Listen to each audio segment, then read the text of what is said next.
Supreme কোর্টের নির্দেশ মতো নতুন নোটিফিকেশান পাবলিশডের লাস্ট ডেট 31শে মে যতই কাছাকাছি আসছে ততই কিন্তু নতুন নোটিফিকেশান পাবলিশডের সম্ভাবনা প্রবল দেখা যাচ্ছে। এটা কখনো বিভিন্ন পেপার কাটিংয়ের মাধ্যমে, কখনো বা বিভিন্ন সংবাদ মাধ্যমের মাধ্যমে, কখনো বা আবার সোশ্যাল মিডিয়ার মাধ্যমে, কখনো বা নিয়োগকারী কর্মসংস্থা বা নিয়োগকারী বিভিন্ন উচ্চপদস্থ কর্মীদের কাছ থেকে পাওয়া তথ্য অনুযায়ী। কিন্তু এখনও পর্যন্ত অফিসিয়ালিভাবে কোনো রকম আপডেট নেই, না পশ্চিমবঙ্গ রাজ্য সরকারের পক্ষ থেকে না এসএসসি বোর্ডের পক্ষ থেকে। তারা কিন্তু অর্থাৎ পশ্চিমবঙ্গ রাজ্য সরকার এবং এসএসসি বোর্ড এখনও পর্যন্ত সংঘবদ্ধভাবে সুপ্রিম কোর্টের কাছে রিভিউ পিটিশন দেওয়ার ব্যাপারেই কিন্তু আপডেট পাওয়া যাচ্ছে। কিন্তু এ যাবৎ বিভিন্ন তথ্য যেগুলো মিলছে সেগুলোকে ভিত্তি করেই যদি আমরা দেখি তাহলে কিন্তু নতুন নোটিশ প্রকাশের সম্ভাবনায় প্রবল দেখা যাচ্ছে। এ যাবৎ আমরা একটা বিষয় জেনে এসেছিলাম যেখানে সমস্ত ক্যান্ডিডেটদেরকে অংশগ্রহণ করতে দেওয়া হবে এবং সেই সকল ব্যাপারেই কিন্তু বিভিন্ন আশাবাদী দিক আমরা পাচ্ছিলাম। কিন্তু এখন বেশ 1-2 দিন ধরে একটা আপডেট সমাজ মাধ্যম বা সোশ্যাল মাধ্যমে বা ফেসবুকে কিংবা অন্য জায়গায় ঘুরে ফিরে বেড়াচ্ছে, যেখানে বলা হচ্ছে যে আলাদা করে দুটো পরীক্ষা নেওয়া হবে। আসুন আজকে সেই ব্যাপারটা নিয়ে আগে পরিষ্কারভাবে আলোচনা করে নিই, তারপরে আসছি আজকের টপিকের আলোচনায়। সোশ্যাল মাধ্যমে যে সকল তথ্যগুলি খুঁজে পাওয়া যাচ্ছে তার মধ্যে রয়েছে শুক্রবার অথবা সামনের মঙ্গলবার স্কুল সার্ভিস কমিশনের নতুন বিজ্ঞপ্তি প্রকাশ করতে চলেছে। অর্থাৎ কালকে কিংবা আগামী মঙ্গলবার আমরা কিন্তু নতুন নোটিফিকেশান পেতে চলেছি, তার একটা প্রবল সম্ভাবনা দেখা যাচ্ছে। আপাতত সেরকমই কিন্তু আপডেট উঠে আসছে, যেখানে 2016 সালের পরীক্ষার্থীর পাশাপাশি নতুন সিট আপডেট করে নতুনদের জন্য যে বিজ্ঞপ্তি প্রকাশ করা হবে, যেখানে পিটি ও সাবজেক্ট চূড়ান্ত হচ্ছে। অর্থাৎ পিটি থাকবে, সেখানে পাস মার্ক থাকবে এবং সেই পরীক্ষায় পাস করতে পারলে তবেই কিন্তু আপনাকে সাবজেক্টে অংশগ্রহণ করতে দেওয়া হবে বা সাবজেক্টের খাতা দেখা হবে, যেটাই হোক। সেটা একসঙ্গে হবে নাকি আলাদা আলাদা ডেটে হবে সেটা আমাদের কাছে কথা নয়, এখন কথা হচ্ছে যে পিটি হবে কি না। আপাতত যেরকম তথ্য পাওয়া যাচ্ছে বলা হচ্ছে যে পিটি ও সাবজেক্ট এখানে চূড়ান্ত হয়েছে।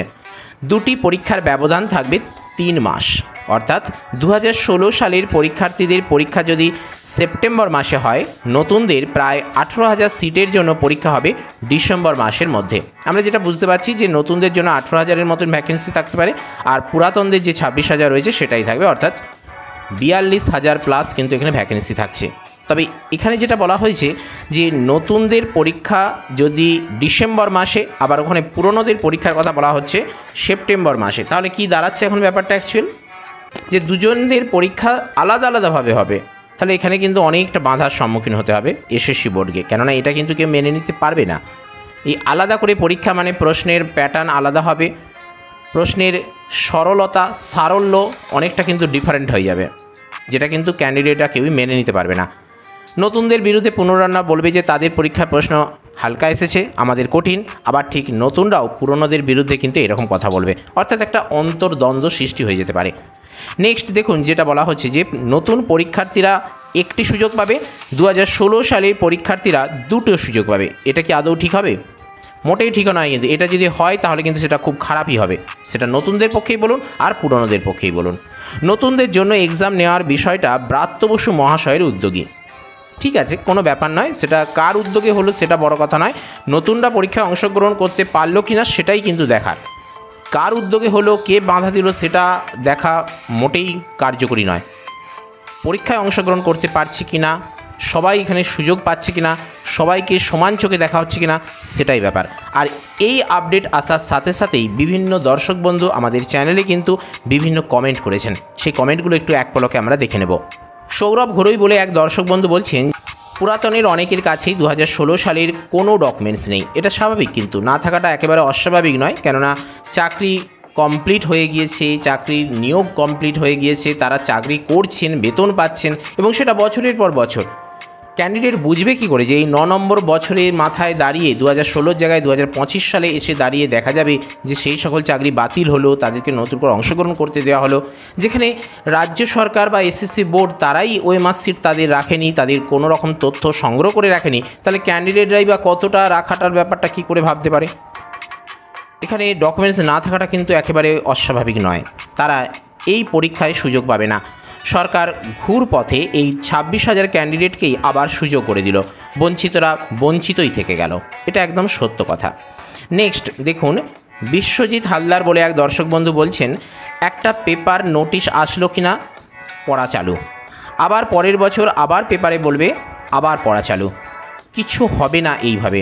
অর্থাৎ তিনি এই বিষয়টাকে কিন্তু অনেকটা সহজভাবে নিতে পারছেন না, এটা তিনি মানতে পারছেন না যে নতুন নোটিশ আসবে, কিন্তু এটা আমাদেরকে মেনেই এগিয়ে চলতে হবে। তিনি বলতে চাইছেন যে এর আগেও বেশ কয়েকবার একাধিকবার কিন্তু পরীক্ষা হওয়ার সম্ভাবনা প্রবলভাবে দেখা গিয়েছিল, যে কারণে কিন্তু ক্যান্ডিডেটরা বারংবারই প্রিপারেশান শুরু করেছিলেন, কিন্তু হতাশ হয়ে প্রিপারেশান ছেড়ে দিতে বাধ্য হতে হয়েছে। সেই জায়গা থেকে কিন্তু বিশ্বজিৎ হালদার বাবু কিন্তু এই কথাটা বলছেন। যাই হোক, আপনাকে অসংখ্য ধন্যবাদ জানাই, আপনি আপনার নিজের মতামত প্রকাশ করেছেন। ভুল ভাল নোটিফিকেশান হলে আবার কেস হবে, এখানে ভাকল হয়ে গেছে, সরি ফর দ্যাট, এখানে বানানটা একটু ভুল হয়েছে। সঞ্জীব রায়বাবু, আপনাকে অসংখ্য ধন্যবাদ জানাই কমেন্ট করার জন্য। তবে ভুলভাল নোটিশ হলে কেস হওয়ার সম্ভাবনাও কিন্তু প্রবল রয়েছে, এটা আপনি ঠিকই বলেছেন। নোটিফিকেশান অতি দ্রুত প্রকাশ করুক এসএসসি, রাজা দাস বলছেন। এটা সকলেরই কিন্তু এই মুহূর্তে কাম্য যে নোটিফিকেশান কিন্তু এসএসসি দ্রুত প্রকাশ করুক, কেননা প্রকাশ করার সময় কিন্তু আর নেই। যে সময় থেকে সুপ্রিম কোর্ট অর্থাৎ 17 তারিখ থেকেও যদি আমরা ধরি, 3রা এপ্রিল বাদ দিয়ে যদি 17ই এপ্রিল থেকে ধরি, তাহলেও কিন্তু অনেক সময় পেরিয়ে যাচ্ছে, এখনও কিন্তু কোনো রকম নোটিফিকেশান আসার কোনো সম্ভাবনাই দেখা যাচ্ছে না। শুধু বলা হয়েছে যে খসড়া নাকি প্রস্তুত হয়েছে, তাও সম্পূর্ণ নয়, এরকম একটা পজিশনের মধ্যে রয়েছে। আবার অভিজিৎ ভক্তবাবু বলছেন যে রিভিউ পিটিশন দাখিল হবে আর জীবনে নোটিফিকেশানও বের হবে না। হয়তো তাই, যদি রিভিউ পিটিশন গ্রহণ হয়ে যায় তাহলে সেই কেস কতদূর এগোবে সেটা কিন্তু চিন্তনীয় বিষয় হয়ে যাবে, আর স্বাভাবিকভাবে কিন্তু নোটিফিকেশান আটকে যাবে যদি এই রায়দানের উপর স্টে অর্ডার করে দেওয়া হয় এই রিভিউ পিটিশনের মাধ্যমে, যে কারণে কিন্তু উনি অনেকটা এ ব্যাপারে আশঙ্কা বোধ করছেন। অভিজিৎবাবু, আপনাকেও অসংখ্য ধন্যবাদ জানাই, এভাবে আমাদের সাথে যুক্ত থাকুন। বেশ, আরেকটা দেখুন, সোশ্যাল মাধ্যমে একটা পোস্ট রয়েছে, সেটা আপনাদের সামনে বলতে চাই যে এসএলএসটি 2025 নতুন চাকরি প্রার্থীরা 100% বসবে, কারণ বসতে না দিলে নতুন করে শূন্যপদ অথবা গেজেট প্রকাশের প্রয়োজন হতো না। অর্থাৎ শূন্যপদ যে আপডেট করা হচ্ছে, ভ্যাকেন্সি আপডেশন করা হচ্ছে, সেটার উদ্দেশ্যটা কি? নতুনদের অংশগ্রহণ করানোর জন্যই, তাছাড়া কিন্তু নয়। আর আরেকটা বিষয় হলো গেজেট যে প্রকাশিত হবে নতুনদের অংশগ্রহণের জন্যই, না হলে পুরনো গেজেট ধরে সেই নোটিফিকেশান ধরেই কিন্তু এখানে করা হয়ে যেত, যেটা মাদ্রাসা গ্রুপ ডির ক্ষেত্রেও ঘটেছিল। এরকম একটা পরিস্থিতির মধ্যে দাঁড়িয়ে রয়েছে, অনেকেই হতাশ হয়ে পড়ছেন, আবার অনেকেই কিন্তু আশাবাদী রয়েছেন। যেটাই হোক, যে হতাশ হয়ে রয়েছেন তাকেও বলবো এই 31 তারিখ পর্যন্ত অপেক্ষা করুন, নোটিফিকেশান আসে কিনা দেখুন, রিভিউ পিটিশন গ্রহণ হচ্ছে নাকি বর্জন হচ্ছে, খারিজ হচ্ছে, সেটা লক্ষ্য রাখুন, তারপরেই দেখা যাবে কি করা যায়, কি সিদ্ধান্তে আসা যায়। এবারে আসি আমাদের আজকের আলোচনায়। আমরা প্রিপারেশান নিয়ে এসেছি আজকের এপিসোডে একটা প্র্যাকটিস সেট। চর্যাপদ থেকে প্রথমেই প্রশ্ন রয়েছে, চর্যাপদ যে অলঙ্কারের বহুল প্রয়োগ রয়েছে, উত্তর হবে রূপক অলঙ্কার। নেক্সট, যমুনা খণ্ডারগত বস্ত্রহরণ খণ্ড নামটি যিনি দিয়েছিলেন, অমিত্র সুদন ভট্টাচার্য। রাধাকৃষ্ণের প্রণয়ে পদাবলীর চণ্ডীদাসের পদ বড়াইয়ের ভূমিকা কী? রাধার প্রণয় বিরূপ।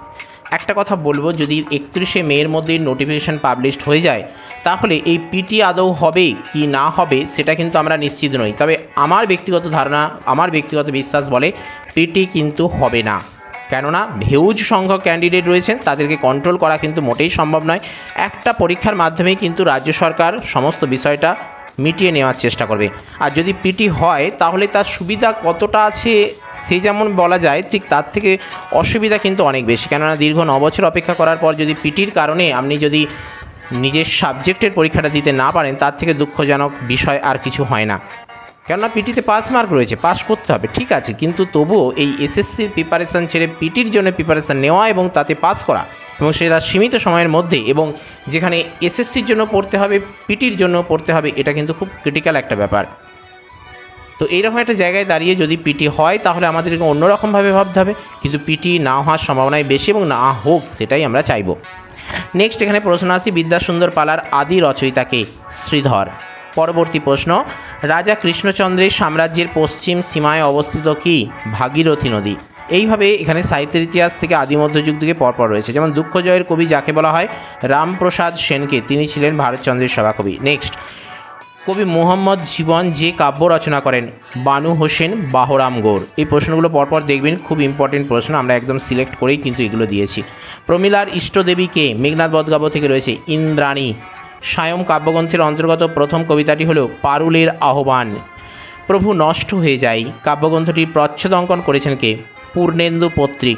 রবীন্দ্রনাথের যে উপন্যাস তিন পুরুষ নাম নিয়ে পত্রিকায় প্রথম প্রকাশ হতে শুরু করে, যোগাযোগ। এই যোগাযোগটা সম্পর্কে আরেকটা নতুন তথ্য আপনাদের জেনে রাখা দরকার, যে যোগাযোগের অধিকাংশ রচনাটাই ছিল কোথায়, ব্যাঙ্গালোরে বসে তিনি রবীন্দ্রনাথ রচনা করেছিলেন। গণদেবতা উপন্যাস যাকে উৎসর্গ করা হয়, শ্রীযুক্ত সরোজ কুমার রায়চৌধুরীকে। গণদেবতার প্রকাশকাল জানতে হবে 1942। এই গণদেবতার জন্য তারাশঙ্কর বন্দ্যোপাধ্যায় জ্ঞানপীঠ পুরস্কার পেয়েছিলেন, যেটা সাহিত্যের ক্ষেত্রে সব থেকে পুরস্কার। ভারত সরকারের প্রদত্ত এই পুরস্কারে ভূষিত হয়েছিলেন গণদেবতা উপন্যাসের জন্য তারাশঙ্কর বন্দ্যোপাধ্যায়, এবং সেই পুরস্কার পেয়েছিলেন বা জ্ঞানপীঠ পুরস্কার পেয়েছিলেন 1966-তে। গণদেবতার পূর্ব নাম জানতে হবে, গণদেবতার পূর্ব নাম পঞ্চগ্রাম। এইগুলো একটু জেনে রাখলেই চলবে। বনফুলের ডানা উপন্যাসে ডানা হলো একটি কি, নারী। আশাপূর্ণা দেবী থেকে এখানে প্রদর্শন রয়েছে তার প্রথম ছোট গল্প পত্নী ও প্রেয়সী। যদি উপন্যাস বলা হয় তাহলে হবে প্রেম ও ফুল, 1944, যার প্রকাশকাল। এইভাবে জানবেন। যেমন এখানে দেখুন ইম্পর্টেন্ট একটা প্রশ্ন রয়েছে, আমরা নীলকালিতে দাগ দিয়ে রেখেছি। বীজ থেকে বিচি উচ্চারণটিতে যে ধ্বনি পরিবর্তন ঘটেছে, বর্ণ বিকার, এখানে বিকৃতি ঘটেছে, সেই জন্যই বলতে চাইছি। এখানে ব্যাকরণ থেকে এখানে খুব গুরুত্বপূর্ণ প্রশ্ন রয়েছে, যেমন মৃতজনে দেহ প্রাণ, এখানে কি মৃতজনের উদ্দেশ্যে, মৃতজনের নিমিত্ত, দেহ প্রাণ নিমিত্তকারক। ত্রিপদী যে সমাসের দৃষ্টান্ত, দ্বিগু, দ্বিগু সমাসে কি হয়, শেষে সংখ্যাবাচক বিশেষণ। বেশ, প্রথমেই সংখ্যাবাচক বিশেষণ প্লাস বিশেষ্য, শেষে সমাহার শব্দের উল্লেখ। আমি পড়তে পড়তে বুড়ো হয়ে গেলাম, এটা এসএসসি স্টুডেন্টদের ক্ষেত্রে খুব সাফিসিয়েন্ট। পড়াশোনা করতে করতে বয়স চলে যাচ্ছে। এখানে পড়তে পড়তে অসমাপিকার দ্বৈত রূপ যে অর্থে প্রযুক্ত হয়েছে, বিরামহীন অর্থে। কেমন, এটা খেয়াল রাখবেন, প্রাসঙ্গিক দেবেন না, বিরামহীন অর্থে প্রকাশ পেয়েছে। পাচ্ছে আপনি অসন্তুষ্ট হন তাই আপনাকে কিছু বলিনি, নিত্য সম্বন্ধীয় অব্যয় অর্থাৎ পারস্পরিক অব্যয়। এইভাবে এখানে প্রশ্নগুলো রয়েছে খুব গুরুত্বপূর্ণ। যেমন মোমো শব্দটি হলো একটি কি, তিব্বতী শব্দ।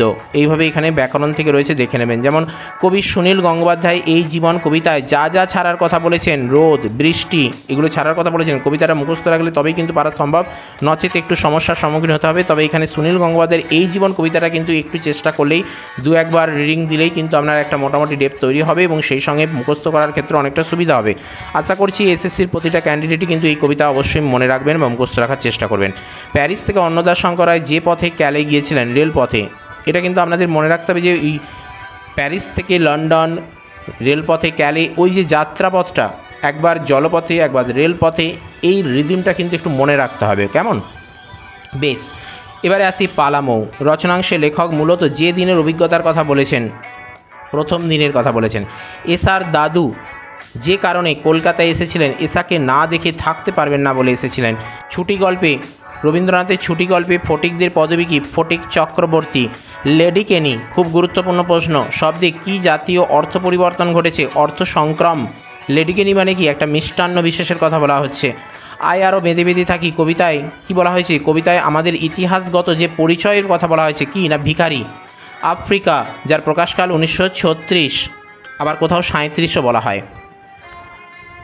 অমিয় চক্রবর্তীর অনুরোধে কিন্তু রবীন্দ্রনাথ ঠাকুর এই আফ্রিকা কবিতাটি লিখেছিলেন। আর অমিয় চক্রবর্তী আফ্রিকার দুর্দশার কথা, অর্থাৎ ইউরোপ দ্বারা আক্রমণ করা আফ্রিকার দুর্দশার কথা রবীন্দ্রনাথকে চিঠিতে লিখে পাঠিয়েছিলেন 1936-এ, এবং রবীন্দ্রনাথ তারপরেই আফ্রিকা কবিতাটি রচনা করছেন। এরকম একটা ব্যাপার কিন্তু মনে রাখতে হবে। 19 শতকে 12 আনায় যতটা লেখানো যেত বলে সাহেবদের লেখা থেকে জানা যায়, 32,000 অক্ষর। এটা মনে রাখবেন, 32,000 মনে রাখলে হবে না, সে সঙ্গে সেটা অক্ষর মনে রাখবেন। অক্ষর দিতে পারে, শব্দ দিয়ে দিতে পারে। কেমন, ভারতবর্ষের জনপ্রিয় খাদ্যবস্তু পাঁপড় যাদের দান, ভারতবাসীর আহার থেকে এসেছে, দ্রাবিড়দের। এইভাবে পরপর দেখতে থাকবেন। যেমন এখানে দিয়েছে, it is impossible to reply upon the Nawab and it will be wish to attack Chandannagar. অর্থাৎ নবাবের ওপর এই মুহূর্তে ভরসা করা একেবারেই অসম্ভব, তার পরিবর্তে চন্দননগর আক্রমণ করাই শ্রেয়। এটা কে বলছেন, সেই সিরাজদৌল্লা নাটক থেকে উইলিয়াম ওয়াটসন বলছেন। পান্নালাল প্যাটেল যে ভাষার লেখক ছিলেন, গুজরাটি ভাষার লেখক ছিলেন। আবার এখানে দেখুন, ব্যাঘাত শব্দে যেটির সঠিক পদান্তর কী হবে, ব্যাঘাত থেকে হবে ব্যাহত হবে, ব্যাঘাতক করে দিয়েছে, কিন্তু এটা হবে না। সঠিক উত্তর রয়েছে অপশান গতে। ডাকটিকিট যে খবর বয়ে আনেনি, মৃত্যু সংবাদ আনেনি, এনেছে সাগ্রহ চুম্বন, বাণিজ্যের ফাঁদ, কুশল সংবাদ। প্রাণ আপনি চাই চলিতে সেই তাহার ধর্ম, না চললে তার পরিণাম হয় কি মৃত্যু।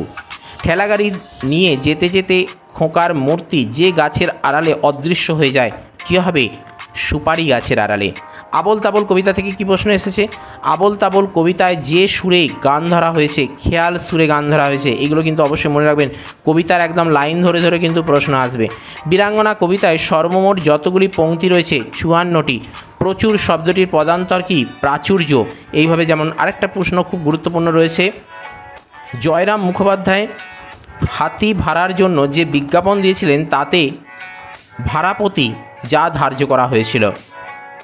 এটা খুব ইম্পর্টেন্ট প্রশ্ন, এটা কিন্তু অবশ্যই মনে রাখবেন, এই প্রশ্ন আসার সম্ভাবনা বেশি। কেননা দেখুন এখানে অপশানটা খুব বড় বড় করে দেওয়া রয়েছে, আপনার পড়তে সময় চলে যাবে। ভাড়া প্রতি রোজ 3 টাকা মাত্র, হস্তিনীর খোরাকি 1 টাকা এবং মাহুতের খোরাকি। ব্যাস এটা জাস্ট মুখস্থ রাখবেন, নাহলে কিন্তু সেখানে অসুবিধা হবে। কেমন? এই যে 3-এর জায়গায় 1 লিখে দেবে, 1-এর জায়গায় 2 লিখে দেবে, এটা কিন্তু প্রবলেম সৃষ্টি করবে পরীক্ষার হলে। গোপীনাথবাবু পেশায় ছিলেন কি স্কুল মাস্টার। নীরেনের কাছ থেকে দীপঙ্কর যেখানে পড়বে বলে জানায় তীর্থবাবু দিল্লিতে।